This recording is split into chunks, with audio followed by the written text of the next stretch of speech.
I'm going to call this meeting, the Oskaloosa City Council, to order. Today is Monday, June 1st, 2026. We start with the invocation from Fellowship Bible Church.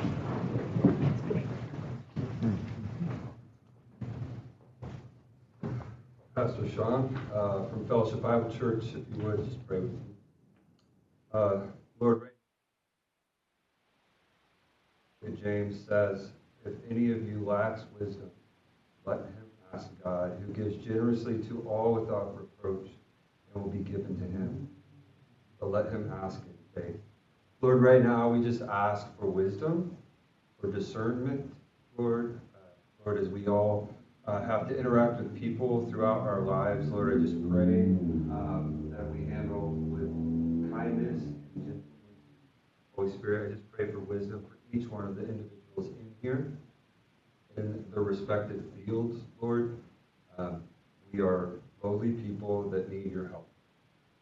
Lord, right now, as this meeting begins to progress, Lord, I just pray just for your hand upon it. I pray just for communication to be had, clear and concise communication. I pray for it to be a kind and thoughtful meeting as well. Holy Spirit, I just pray for their direction. Pray for all of our directions in our lives. Lord, I thank you for how you provide governance for us, that you put people in places of leadership. And Lord, I know that they need and we need discernment. Lord, I just ask again that you give wisdom, as James says, we need wisdom.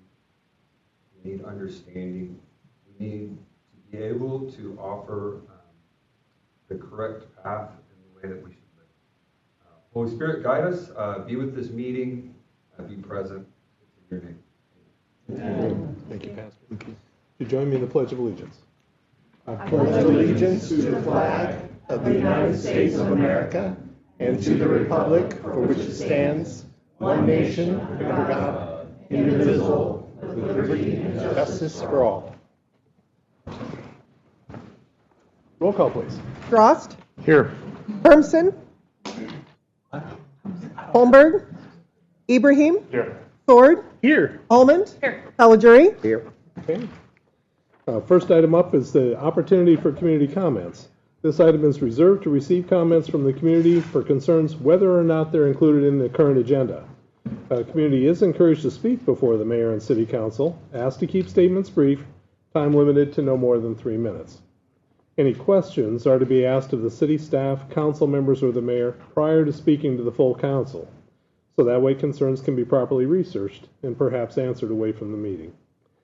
Comments are to be directed to the mayor and city council only. For those that want to provide comment during the meeting, there is a yellow slip that's provided at the podium before the meeting. The mayor does call your name to step forward for public comment. And to ensure a productive meeting and that all voices can be heard, we ask that any side conversations be kept to a minimum.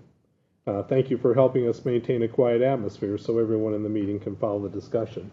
And so for the community comments, first one we have is Bill Tweed. Yes, I'm Bill Tweed. I'm the pastor of Jubilee Family Church. And what I want to point out is concerning the drag show that is coming up, I want to question a ordinance that already exists on the books concerning Oskaloosa. And I believe that in our community, there is a lot of people who probably would find it offensive for there to be a drag show in our community, because the idea of sexuality being brought out in a place where children can view it becomes a problem. And I think that in our city ordinances, there's been actually a provision for that. Let me just read for you. In Oskaloosa, Iowa, an obscene drag performance in the city square, public park, plaza in the downtown area would likely trigger multiple violations of zoning location, public event, and state, local decency rules, depending on the specifics of the content that minors prevent, and any minors present. So zoning and location restrictions says Title 17 zoning code. Oskaloosa zoning ordinance regulates adult entertainment business, which can include live performances with specialized sexual content, such as adult cabarets with strict supplemental standards in section 1706.110J. Restricted or adult entertainment business, 59 key restrictions include no operation within 500 feet of residentially zoned districts, pre-existing schools, and the point that I want to make is public parks or places of assembly. The city square is itself a public park, part of the Oskaloosa City Square commercial historic district with a bandstand commonly used for events. A performance there would directly violate the separation from public parks, 0.73. Distance from other adult businesses talks about 500 feet, and then no visibility. You drop down and it says no visibility or accessibility to minors. No furnishing services, merchandise to under 18s, no observation of sexual content from public ways, interior visibility rules, inapplicable outdoors, but relevant to exposure. So public nuisance declaration, any operation contrary to these rules can be abated as a public nuisance. City square zoning context. So the square and surrounding downtown are typically in commercial historic districts, not industrial zones where adult uses are more likely permanent. Public parks, institutional areas are incompatible with adult entertainment classifications. A temporary performance wouldn't rezone site but could violate use standards for the public properly. 0.49, these rules address secondary effects, crime, property values, child exposure, and are generally content neutral when tied to sexual content rather than drag specificity or speciality. We've hit the 3-minute point, sir. Okay. Would you like to wrap it up? I will wrap it up. And so my point is this, at any point, if there are, how can I say, zoning laws and they have to do with adult content, is not transgenderism, cross-dressing, drag shows, all of that would be an adult content because it's taking a sexual issue and using it as a point of, how can I say this, entertainment. Yeah. And I think that it's contrary to the nature of our ordinance. So, and our communities, a lot of our communities' wishes, and a lot of the churches, I come representing a lot of people. Okay. I don't just come representing myself. I come representing most of the church leaders and the people that I know. And so I just want to bring that before you and say I believe that it is a sexualized thing when a woman dresses like a man and a man dresses like a woman. Now that's a whole other story whether you believe that's right or wrong, but that's what I wanted to bring tonight. So thank you for letting me speak. Thank you. Last one is Angie Foster.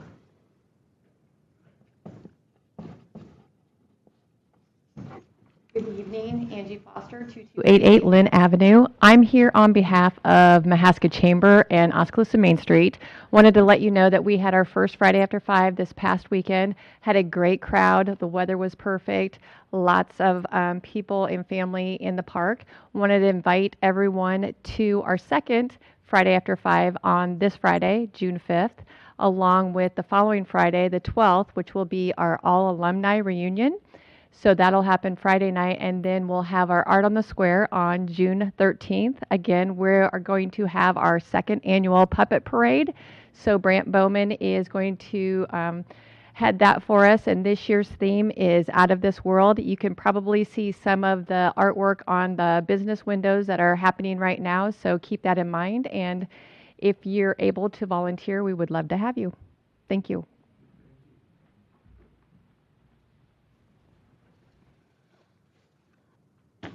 Okay.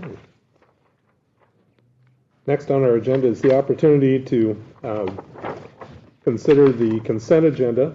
These are all items that are routine in nature. They'll be voted on through a single motion and second and vote. The only one I wanted to bring to council's attention is item H. This is the third reading of the action amending the Oskaloosa City Code chapter defining the elements relative to dangerous dog provisions that we've talked through before. We have a motion for the consent agenda. Move. Any discussion? Roll call, please. Hermson. Ibrahim. Yes. Ford. Yes. Almond. Caligiuri. Yes. Drost. Yes. Okay, that passes. Moving on is the consent agenda, or is the announcement of vacancies we have on various boards and commissions. The Airport Commission has one vacancy, term ending in December of 2028. Building Code Board of Appeals, a vacancy for an ex officio member. The Planning and Zoning Commission has a vacancy for a term ending in April of 2027, and also a vacancy for a term ending in 2030, April of 2030. The Arts and Culture Commission, we're still taking applications. A number have come in already. We have 9 vacancies, 3 for a term ending on December 31st of 2026, 3 for a term ending on December 31 of 2027, and 3 for a term ending in December 31st of 2028. Library Board of Trustees has 1 vacancy for a term ending in June of 2029, and the Historic Preservation Commission has 1 vacancy, and that's for a term ending in December of 2028. Getting into the regular agenda, first item up is to consider a resolution adopting proposals for employee benefit and insurance programs for fiscal year 2027. Rick Jenlicka, floor is yours. Thank you very much, Mayor. Thanks for having me. Kind of familiar faces. I was here last year with Brad Ryman, and Brad decided it was time to step away and retire. And so good for him, right? Fortunately for him, unfortunately maybe for me. No, it's all good. It's all good, but I'm happy to be here. And a couple things when I wanted to start before we dive in, and I don't want to get too deep. Obviously, we're just going to have an opportunity if you have any questions. But really, it's more, just want to start with thank you, and thanks for allowing Northwest Partners to continue to serve kind of as your liaison to these different carriers. And special thanks for your allowing Pam to spend the time that she does on this. I come every year, or I will come every year for a few minutes, and we think it's just a little nutch and we're done. And the reality is it takes a lot more than that. It's an ongoing battle all year. Sean and Pam and Sissy do a great job for you, and we appreciate your confidence in them to spend most of the time on this, working through all the details. And then thank you for your service. I'm going on about 23 plus years in my community, either as a mayor, city council member, as on the school board for about 8 years, and now for some unknown reason, I'm the planning and zoning chairman. So it's a thankless job, and I know that, and I've sat on that side of the chair. And so with that, I'll kind of segue into just a couple highlights, because again, on your side, I know there's some things you kind of want to know, but at the same time, you don't want to dive too deep into this stuff. That's why you have the professionals sitting over here that are doing this. The bulk of the renewal was really, really good. And actually, overall, everything was really good. So start, if you're going to go top to bottom, but you have a couple voluntary benefits that the staff are offered an opportunity to participate in that really doesn't cost against the budget.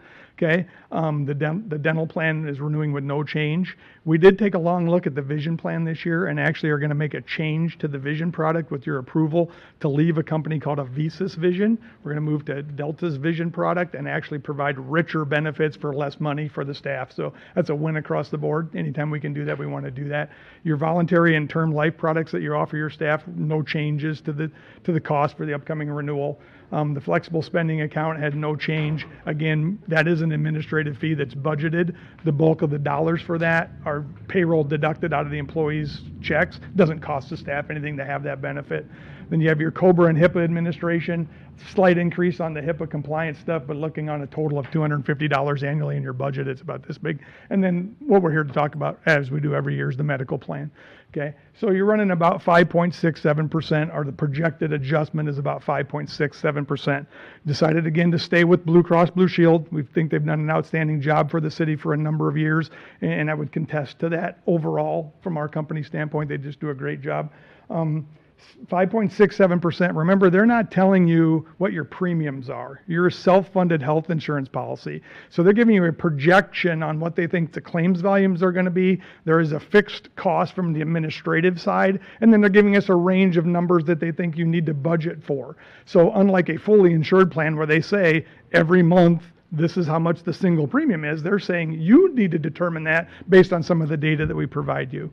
We know that medical trend, we call inflation, we call that medical trend, is running about 8.6, 8.7%. So any renewal below that means you had a really good year, because if the same claims from last year happen this year and they're going to be 8.5% more and your increase is only 5.6, you had a really good claims year, okay? It didn't go down, but it never goes down, right? But when I look at that as a whole, that's a really good renewal. Couple other things just from a higher level, maybe. We provided a large number of historical renewals going back about 18 years. And so I just ran the numbers really quick just to give you an idea. So over the last 18 years, your plans have went up about 47%. And you may think, geez, it seems like a lot, but if we stretch that over 18 years, it's only about 2.6%. Most companies would have loved to have that track record of only 2.5% increases for almost a 20-year renewable cycle. We're seeing renewals, almost always double digits and often 20, 25%.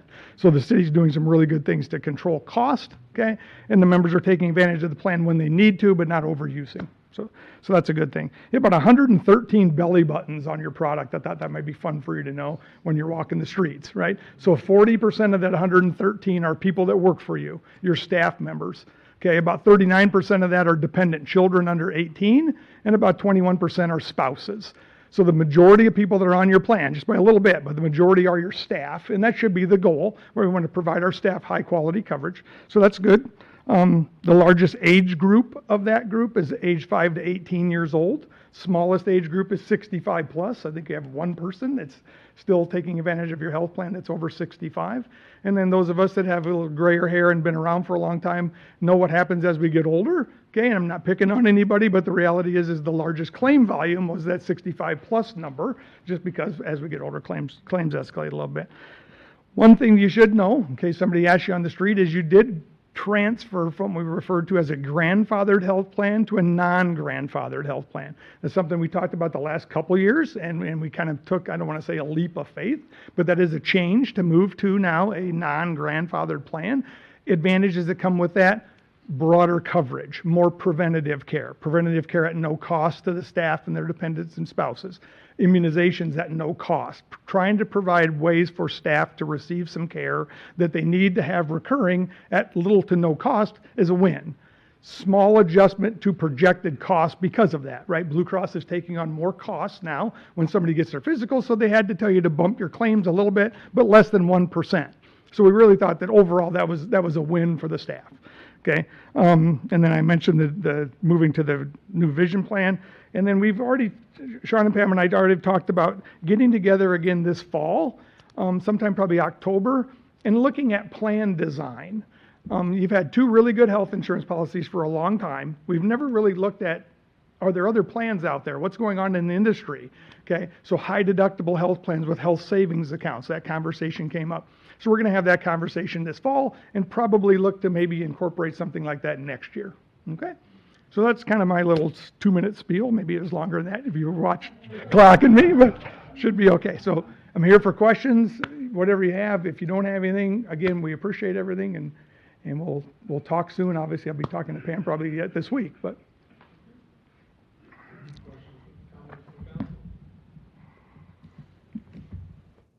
The renewal costs that are shown here, that's consistent with what we're projecting in our budget process, right? Correct. We projected a 5% increase. We actually are recommending a 4%.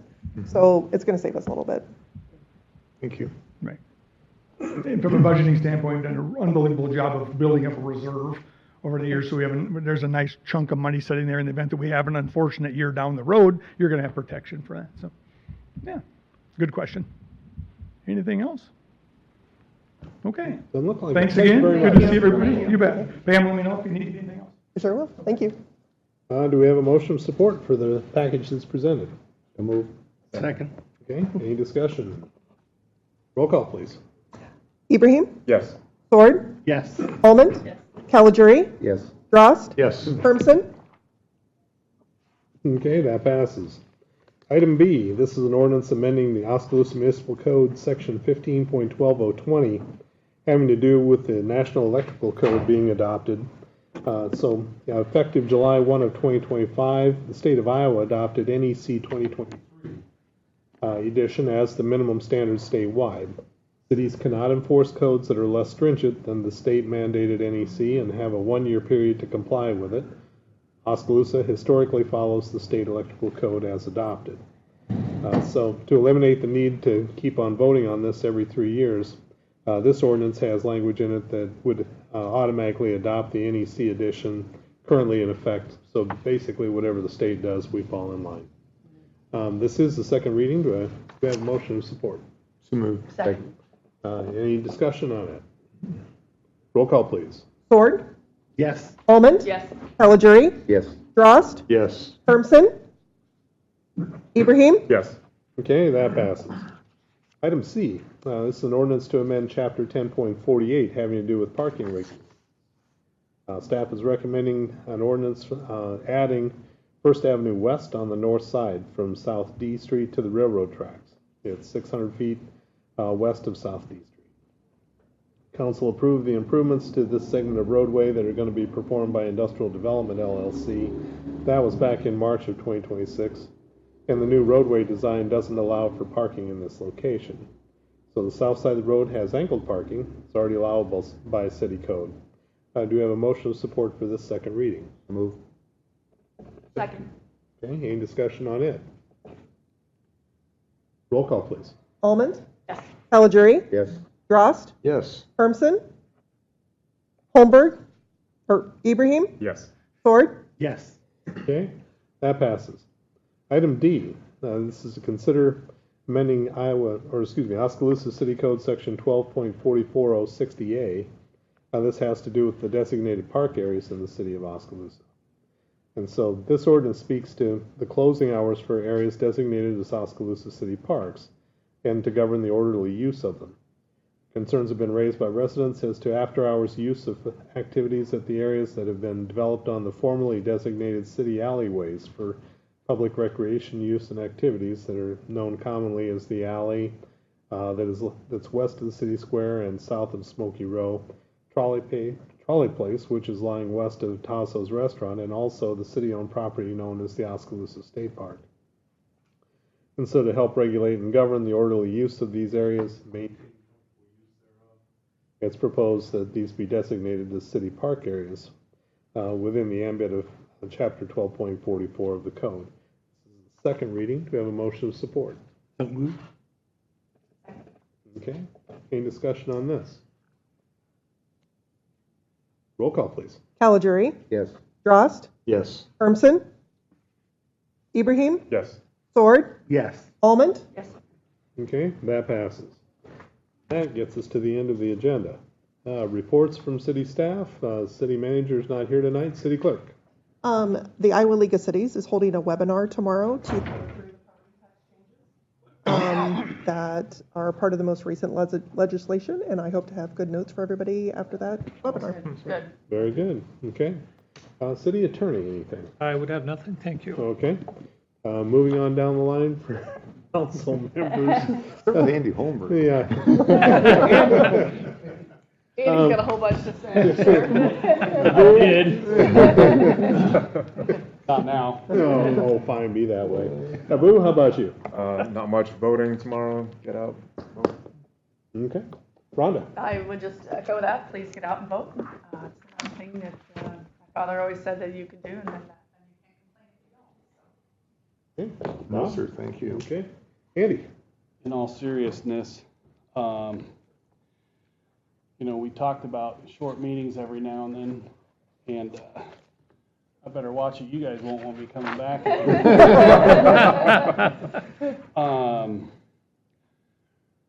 Sean, I could get with you after this, but I was curious if you had a chance to look at North L and B, and then B Avenue West and North L, a little bit north. I got something for Pam, but and then Dave, but no comments. No comments? Okay. Joe? I just got one question in regards to the concern citizens just a little bit ago about this activity on June 6th. Yeah. When people come into the city hall and want to do an activity, right, whatever it may be, and we'll just use this one for an example, do we check things against city code and make sure they're allowed to do whatever? No. Please, sorry. Oh, I'm I sorry. have. That's right. I do the special event permits. So we've sent stuff to Dave just to double check on seeing, I can't say that every time we check it No. against city code, though. I would say, Well, and You it's do. hard for me, I'm sure, of course, Sean looks at things too. yep, From what Bill has said, he of course has termed it a drag show. Now, I don't have the application in front of me, but that's not my understanding of the way it was presented. My understanding of what I was told is it's a fundraiser event, I believe. That's what I. no, I think it's a drag show. It doesn't read that way, a drag show. It reads something else. I don't have the I can pull it up. Would you application. like me to? But I think it was more, they're gonna have vendors or something. All right, but if they didn't fill out the application. I'll pull it up right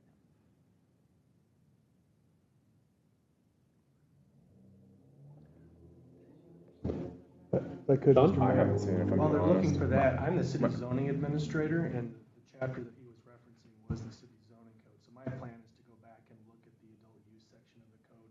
I'm not sure that the statement that he made is correct, that it would qualify to the extent of an adult use under our zoning code, Right. but I'm going to prepare a zoning interpretation, and I'll send that out to you when that's ready. Okay. My question, looking over it real quick, Sean, it says business in the code. That's just my only, again, like grammatical hang up on semantics, but the intent, I guess, is.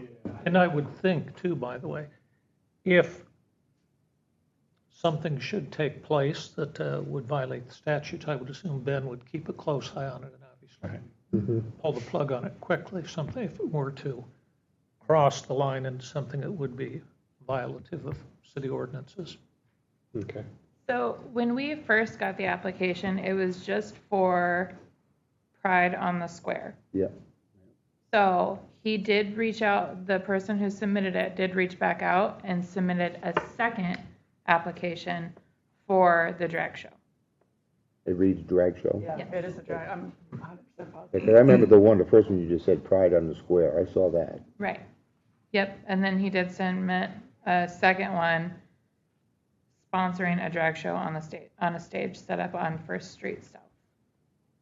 And I had a couple people call me that were concerned about children and being in the vicinity and Well, riding their bikes and being in the park. So we did follow our process. yeah, I understand. I don't know if you can control the children part, but that's the parents' responsibility, I'm my concern, but I agree with you, you know, it's up to the parents, I'm sorry, but there shouldn't, you know, but, so, because I read the first one, Pride on the Square, then later on I read drag show or whatever it is, oh, they're performing. I thought it was just more of a vendor type of thing. People, you know, people will get into that stuff. So, well, you know, I don't know how you can deal with the First Amendment, but Well, and you've touched on certainly a good point there too.